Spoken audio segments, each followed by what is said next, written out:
Okay, to be honest with you, I thought of many ways to start this speech, saying that I love my body, or that I never make self-deprecating jokes about myself, or, the 5 tips videos that I've watched last week that gave me 5 good tips to feel pretty about myself, to feel comfortable about myself, helped me so much. But that's just not the story I want to share with you today. Simply because I am still in the process of accepting myself and accepting my body. It is not an easy process. And also, the 5 tips videos that they gave us are pretty unrealistic and slightly ridiculous, and it will only help a few of us. People tend to blend self-esteem with body image. Self-esteem represents the way you think and feel about your body as a total package, where body image represents the way you think about your body, which means that it is a part of self-esteem. To be honest, again, everyone has complexes. If you were to ask anyone how they feel about their body, they would probably say that they think something is wrong about themselves. But why is that? Why are people so negative about themselves? Why, as humans, we always try to compare ourselves to others? Well, in today's society, social media and the internet play a significant role in our daily life. We tend to compare ourselves with friends, celebrities, and other online influencers. But why is that? Why, again? Because, well, they show us what we believe is the perfect lifestyle or the perfect body that we all strive towards achieving. However, social media is not always something negative. As it is a way to communicate, you can also communicate positivity. And this is how the positivity movement was born. This movement was trying to achieve towards a more diverse world and towards a more accepting world, which was a good step toward this. Let's be honest again. But again, who defines beauty standards? Who decided that one body type would be the type of the year? If we go back a bit in time and look at the history of beauty, we end up on a roller coaster between having curves and being skinny. In ancient Greece, the ideal body was rather round with a light skin. During the Italian Renaissance, women had a rounded stomach and full hips. But however, during the early 20s, women tended to have a downplayed waist and a boyish figure. But again, in the 90s, the perfect body had to be extremely thin with an almost translucent skin. Come on, guys, this doesn't look easy to follow. What if you were born in the 20s with a body that would be, so to say, admirable in the 90s? What do you do then? Do you just wait 70 years until your body is the perfect body? No, come on, let's be honest. Let's be reasonable for one more time. We have access to surgery, so with a bit of money, everything is fine, right?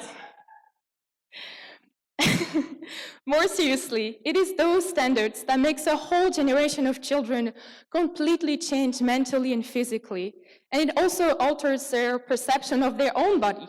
Children who will become adults of tomorrow teach the future generations about body image and beauty standards. Body image is a problem in our society, as unfortunately it can lead to depression, social anxiety, and eating disorders.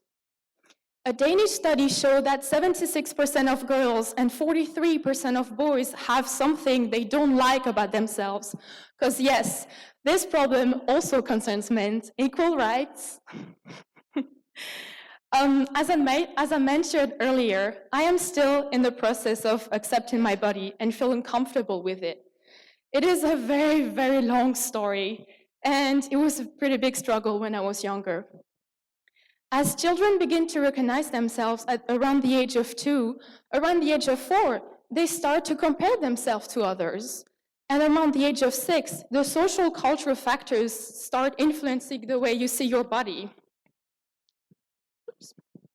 And as we all know, it is around that age that kids tend to make fun of other kids, which can prove to have very strong consequences on every children. At a young age, you discover the world with big eyes, and you want to see everything and discover everything. When you grow up, things change, and you get to know yourself and other people. However, no one really gives you a book about yourself or a book about who you will be in the future, which can actually prove why this period of teenagers and being a child is actually really hard to go through.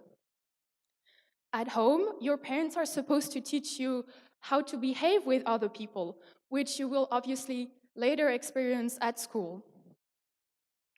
But the difference is that at home, it is a safe place with people you know since you were born, where at school, it is a huge step out of your comfort zone, which is again why it's hard sometimes to accept yourself. But some people, oh, sorry. But how can you get that confident? Because that's not something easy as we talked about. Some people decide to play a certain sport. Others tend to use fashion or makeup to express themselves. But I personally started to express myself through theater. And with that, I managed to overcome my fear of the judgmental look of others and became more confident and comfortable with my body, which was not an easy task to do. But again, because of this, I quickly got used to being on stage and actually having an audience. And it made me realize that even if people were watching me, it would never reaffirm my fears of my own body. To summarize, the society we live in will always be here to tell us to look and behave a certain way.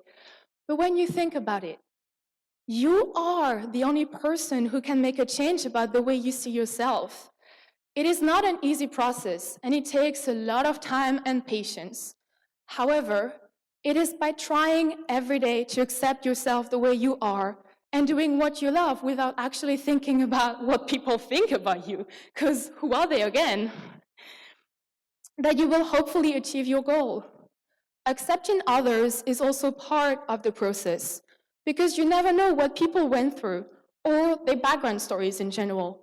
So if you accept others, they will probably accept you as well. And if they don't, you just have to move on. My grandfather used to say that when you do not have what you want, you must love what you have. And to be honest, it took me a very long time to actually understand this. But finally, look in the mirror and realize how beautiful and unique you are. And again, take care of your body, because it is the only one you have. Thank you.